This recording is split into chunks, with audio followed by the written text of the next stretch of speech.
ایمان ہے قال مصطفیٰ، قرآن ہے حال مصطفیٰ۔ الحمد للہ رب العالمین والصلاة والسلام علی سید الانبیاء والمرسلین، اما بعد فاعوذ باللہ من الشیطان الرجیم، بسم اللہ الرحمن الرحیم۔ الصلاة والسلام علیک یا رسول اللہ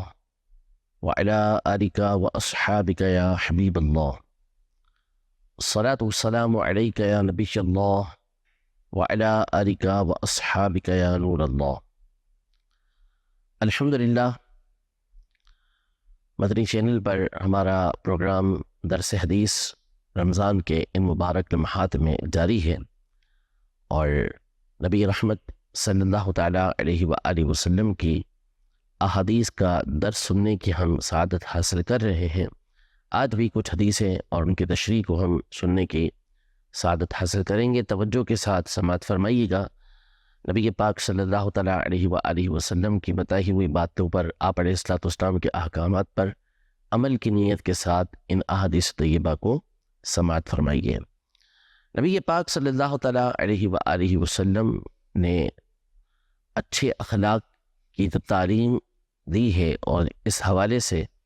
جو صحابہ کرام علیہم رضوان کی تربیت کی، اور پھر ان کے ذریعے آگے والوں کی، ان کے ذریعے اور آگے والوں کی تربیت فرمائی، اور اپنی احادیث اس ساری امت کے لیے بیان فرمائی ہے، ان میں مختلف اچھے اخلاق کو اختیار کرنے اور بری باتوں سے، برے اخلاق سے بچنے کا آپ علیہ السلام نے حکم ارشاد فرمایا ہے، اور اپنی ذات کے اندر نبی پاک صلی اللہ تعالیٰ علیہ وآلہ وسلم نے اس کا ایک نمونہ ہمارے سامنے پیش کیا کہ اچھے اخلاق کو اپنا کر اور برے اخلاق سے دور رہ کر، بری باتوں سے دور رہ کر، آپ علیہ السلام نے ایک عملی نمونہ ہمیں پیش کیا ہے۔ انہی میں سے ایک جو سخت برائی ہے جو بندے کے اندر ہوتی ہے، وہ بخل یعنی کنجوسی ہے۔ یہ وہ خرابی ہے کہ جس کی نبی پاک صلی اللہ تعالیٰ علیہ وسلم نے بہت زیادہ مذمت فرمائی، اور اس کے برعکس، اس کا جو عکس ہوتا ہے، دوسری جو اس کے خلاف خوبی ہوتی ہے، وہ ہوتی ہے سخاوت۔ تو نبی پاک صلی اللہ تعالیٰ علیہ وآلہ وسلم نے اپنے عمل مبارک کے ذریعے سخاوت کی ترغیب دلائی،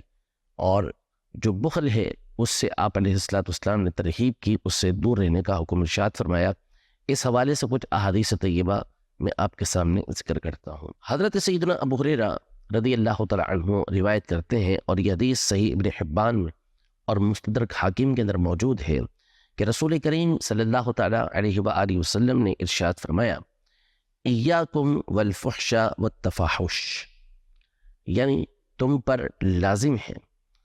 کہ بلا قصد یعنی بغیر کسی ارادے کے گندی باتیں کرنے سے،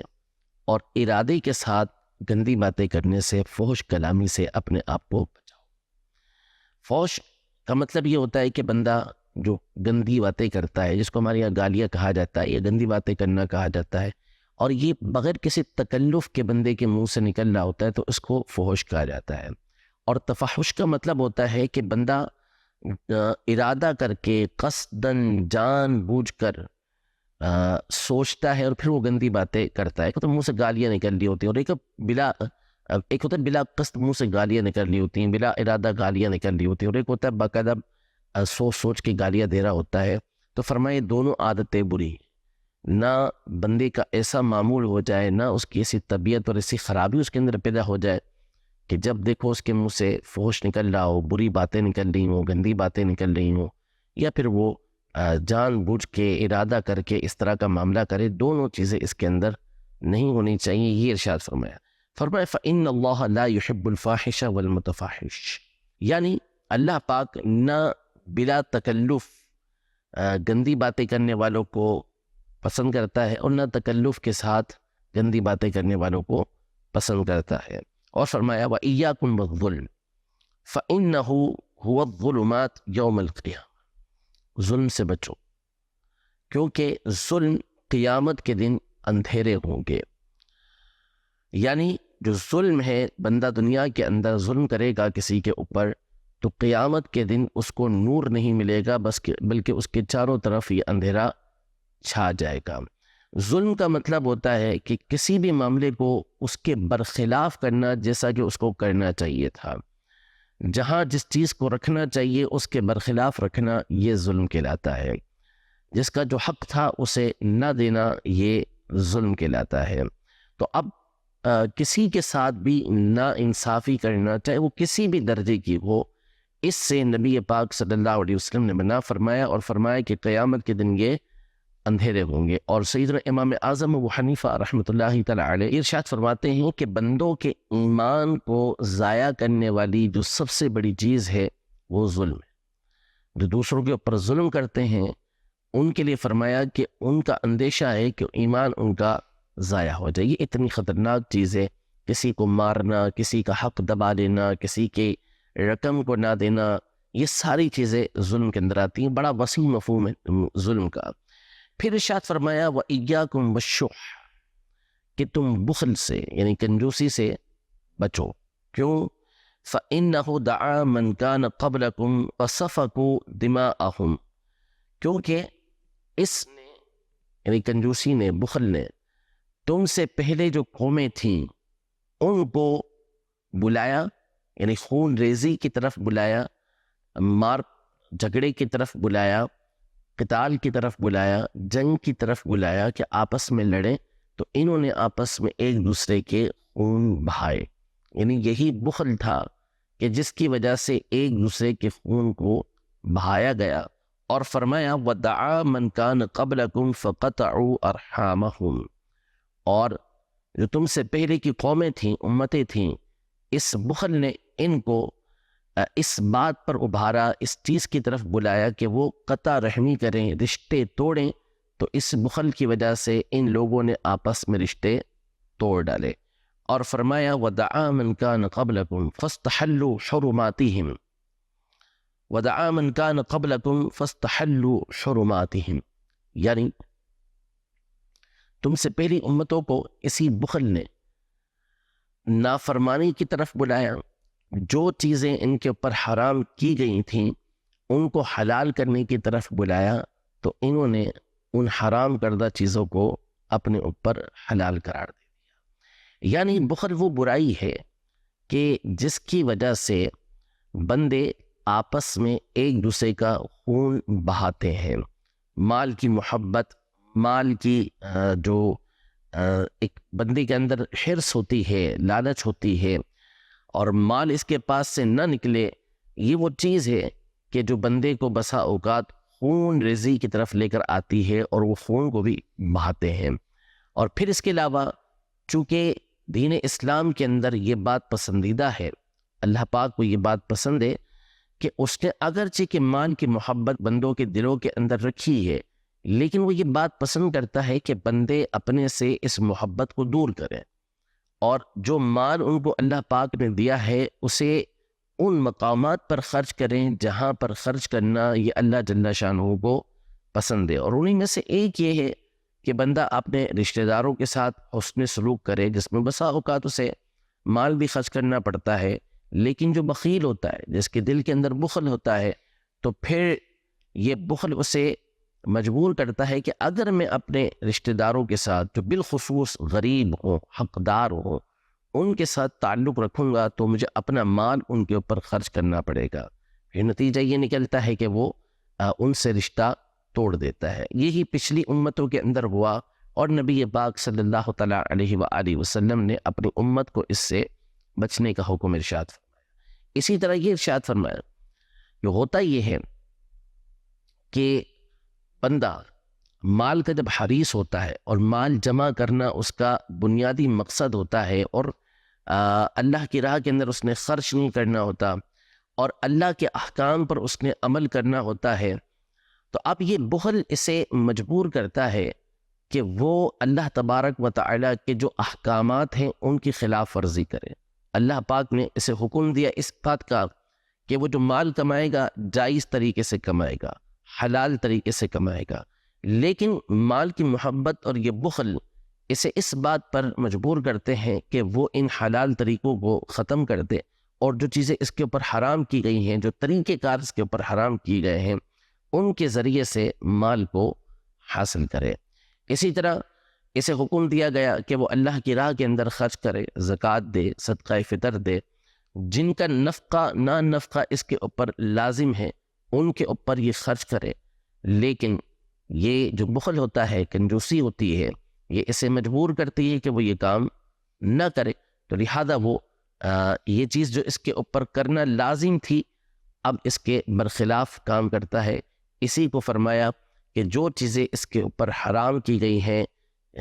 وہ اس کو حلال قرار دے دیتا ہے، یعنی اس کو یہ کہا گیا کہ وہ خرچ کرے، اب خرچ نہ کرنا یہ اس کے اوپر حرام ہے، لیکن وہ اس بخل کی وجہ سے اپنے اوپر اس چیز کو حلال کر لیتا ہے۔ اور خرابیاں بیان کرتے ہوئے نبی پاک صلی اللہ تعالیٰ علیہ وآلہ وسلم نے یہ ارشاد فرمایا، سیدنا انس بن مالک رضی اللہ تعالیٰ عنہ سے مروی ہے، ارشاد فرمایا کہ قال رسول اللہ صلی اللہ علیہ وسلم ما محق الاسلام محق الشح شیء، یعنی کوئی چیز بھی اسلام کو اتنی تیزی سے مٹانے والی نہیں جتنا بخل مٹانے والا ہے۔ یعنی انسان کے اندر جو اسلام کی خوبیاں ہوتی ہیں، مومن کے اندر جو ایمان کی اچھی خصلتیں ہوتی ہیں، اچھائیاں ہوتی ہیں، ان تمام اچھائیوں کو سب سے زیادہ تیزی کے ساتھ جو مٹانے والی برائی ہے، جو مٹانے والی ایک خصلت ہے، خراب خصلت ہے، وہ بخل ہے، وہ کنجوسی ہے، کہ ایک ایک کر کے اس کی ساری اسلام کی خوبیاں یہ مٹتی چلی جاتی ہیں، اور کوئی چیز اتنی تیزی کے ساتھ اسلام کی خوبیوں کو ختم نہیں کرتی جتنا بخل کرتی ہے۔ ایک اور حدیث مبارکہ میں نبی پاک صلی اللہ تعالیٰ علیہ وآلہ وسلم اس کی اور برائی بیان کرتے ہیں، ارشاد فرمایا، سیدنا ابو ہریرہ رضی اللہ تعالیٰ عنہ ہی اس حدیث پاک کے راوی ہیں اور سنن نسائی کے اندر یہ حدیث پاک ہے، ارشاد فرمایا کہ لا یجتمع غبار فی سبیل اللہ ودخان جہنم فی جوف عبد ابدا، یعنی اللہ کی راہ کی مٹی، غبار، جو دھول اڑتی ہے وہ، اور جہنم کا دھواں کبھی بھی کسی بندے کے دل کے اندر ایک ساتھ جمع نہیں ہو سکتا۔ یعنی جو اللہ کی راہ کے اندر نکلا اور اس کا دھواں اڑا، دھول اڑی راستے کی، تو اب وہ دھول اس کے جسم کے اندر لگی یا اس کے منہ کے اندر گئی، اس کے سینے کے اندر گئی یا اس کے جسم کے اوپر لگی، تو اب اس کی فضیلت اس بندے کو یہ حاصل ہوگی کہ جہنم کا دھواں بھی اس بندے کو نہیں چھوئے گا۔ اتنی بڑی فضیلت اللہ پاک اس بندے کو عطا فرمائے گا۔ اور ارشاد فرمایا کہ وَلَا يَجْتَمِعُ شُحٌ وَإِيمَانٌ فِي قَلْبِ عَبْدٍ أَبَدًا، یعنی کبھی بھی بندے کے دل کے اندر ایمان اور بخل، کنجوسی یہ جمع نہیں ہو سکتی۔ یعنی جو بخیل ہوگا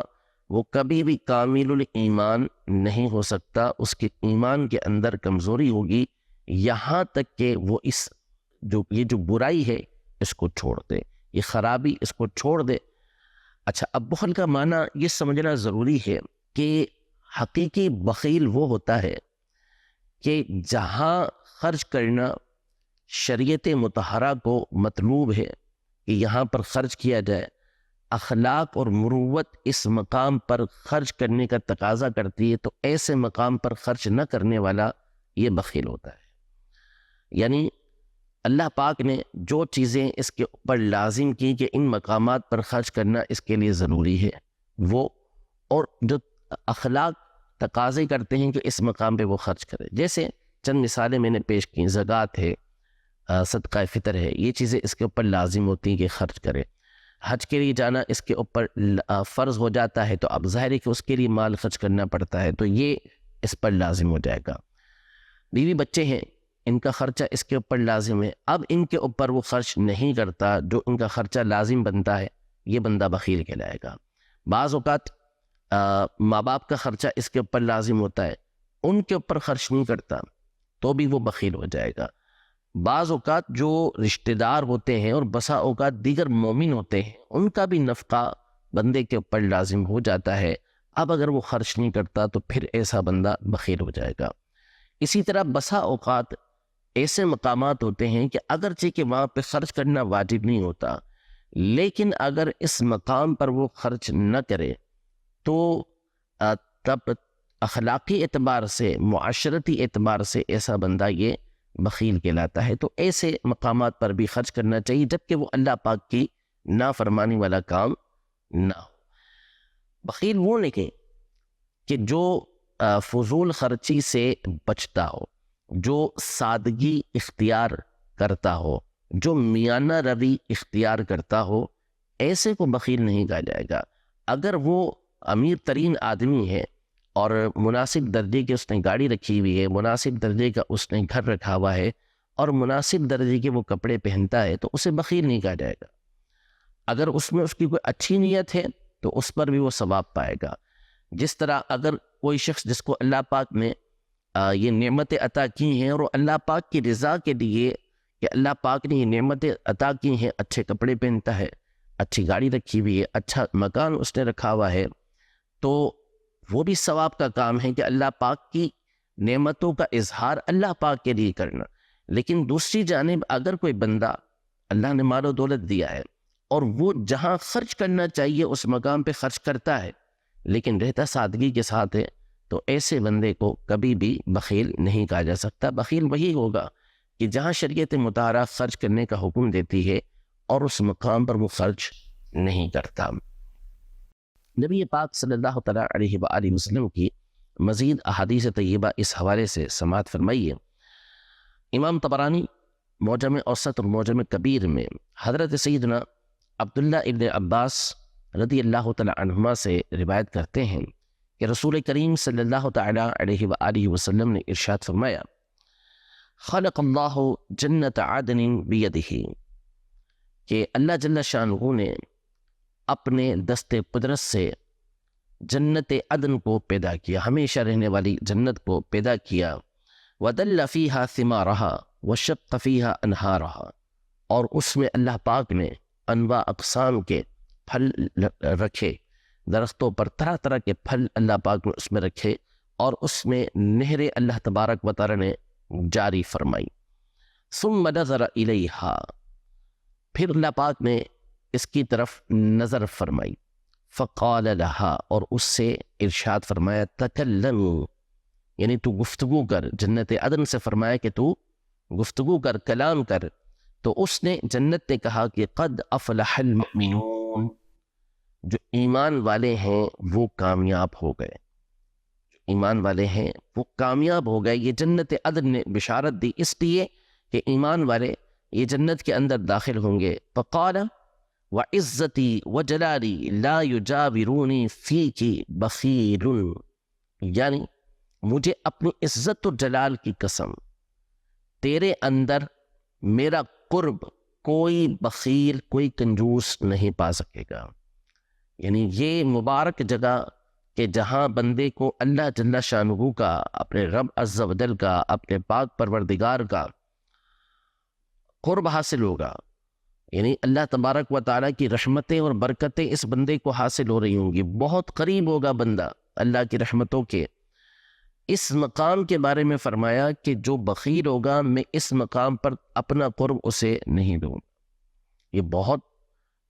ڈرانے والی بات ہے ان لوگوں کے لیے کہ جن کے دل کے اندر یہ خصلت ہوتی ہے، تو انہیں چاہیے کہ وہ اس خصلت کو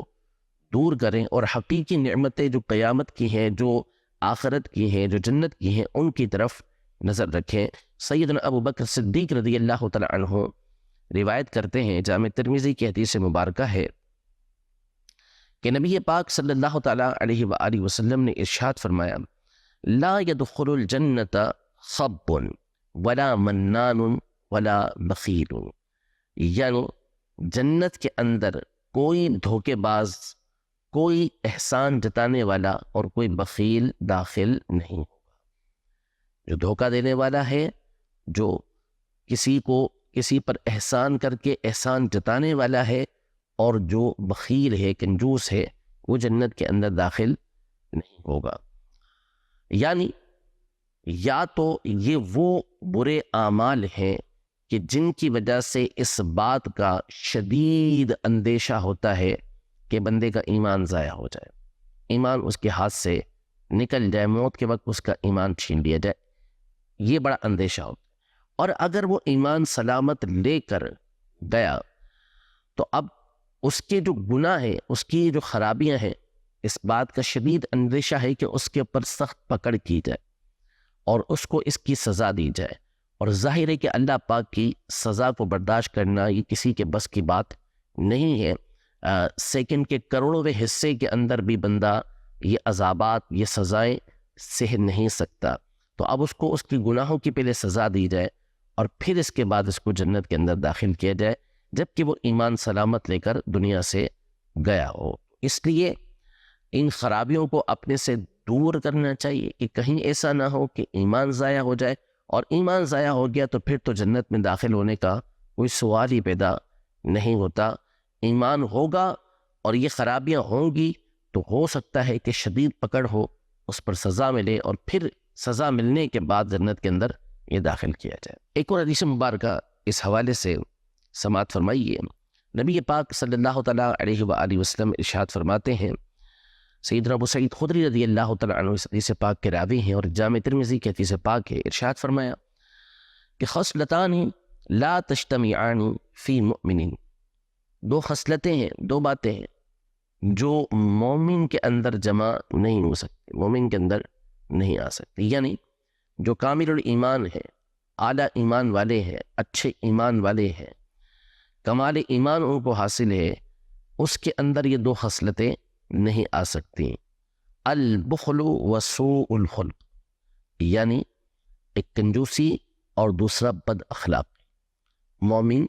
یہ نہیں ہو سکتا کہ وہ بخیل ہو اور بد اخلاقی کرنے والا ہو، یعنی یہ بندے کے ایمان کی کمزوری کی دلیل ہے، اس کے ناقص الایمان ہونے کی دلیل ہے اگر اس کے اندر یہ خرابیاں پائی جاتی ہیں۔ نبی پاک صلی اللہ تعالیٰ علیہ وآلہ وسلم اللہ کی بارگاہ میں مختلف چیزوں سے پناہ مانگا کرتے تھے، ان میں سے ایک یہ بخل بھی تھا۔ چنانچہ سیدنا انس بن مالک رضی اللہ تعالیٰ عنہ روایت کرتے ہیں، صحیح مسلم کے حدیث پاک ہے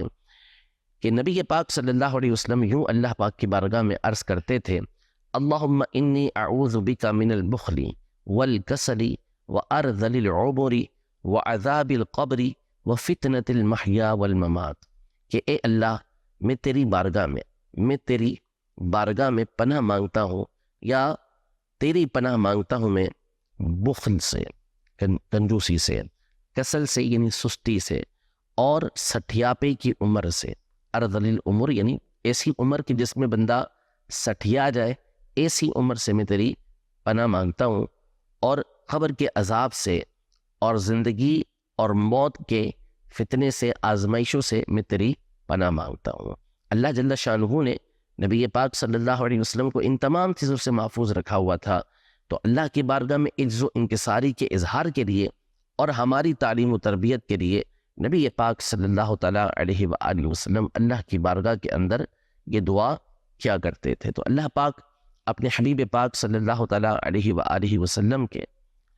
ان کلمات کے صدقے میں ہم سب کو بھی بخل جیسی جو نحوست ہے، خرابی ہے، اس سے دور رہنے کی توفیق عطا فرمائے، اور رمضان کے اس مبارک مہینے کے اندر تو بندے کو چاہیے کہ وہ اللہ پاک کی بارگاہ میں اس گناہ سے توبہ کرنے کے ساتھ ساتھ اپنے اس مرض کا علاج یہ کرے کہ اللہ کی راہ کے اندر خوب سخاوت کرے، اللہ کی راہ کے اندر خوب لوگوں کو دے، تاکہ یہ جو مال کی محبت ہے وہ اس کے دل سے نکلے۔ یہ نہیں کہا جاتا کہ وہ اتنا لٹا دے کہ پھر خود محتاج ہو جائے، لیکن یہ محبت اس کے دل کے اندر نہ ہو، جہاں ضرورت دیکھے اور اپنے پاس دیکھے کہ حاجت سے زیادہ موجود ہے تو اللہ کے اوپر بھروسہ کرتے ہوئے لوگوں کی مدد کرے، غریبوں کی مدد کرے، تو اس سے یہ بیماری، یہ مرض اس کے دل سے دور ہوگا، اور جو اللہ تبارک و تعالیٰ کی بارگاہ کے اندر مقام و مرتبہ سخی افراد کے لیے رکھا گیا ہے وہ اس کو بھی حاصل ہوگا۔ اللہ پاک ہم سب کو ان باتوں پر عمل پیرا ہونے کی توفیق عطا فرمائے،